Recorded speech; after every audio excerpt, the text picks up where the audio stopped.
பாரும் பொய்கை புனலிதுவே என கருதி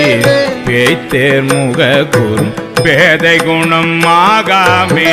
தீர்த்தாய் திகழ் தில்லை அம்பலத்தே திருநடம் செய் கூத்தாவுன் சேவடி கூடும் வண்ணம் தோள் நோக்கம் என்றும் பிறந்திருந்து ஆழாமே ஆண்டு கொண்டார் கன்றால் விளவெறிந்தான் பிரமணம் காண்பறிய குன்றாத சீர்த்தில்லை அம்பலவன் குணம் பரவி குன்றார் குழலினி தோள் நோக்கம் ஆடாமோ பொருட்பற்றி செய்கின்ற பூசணைகள்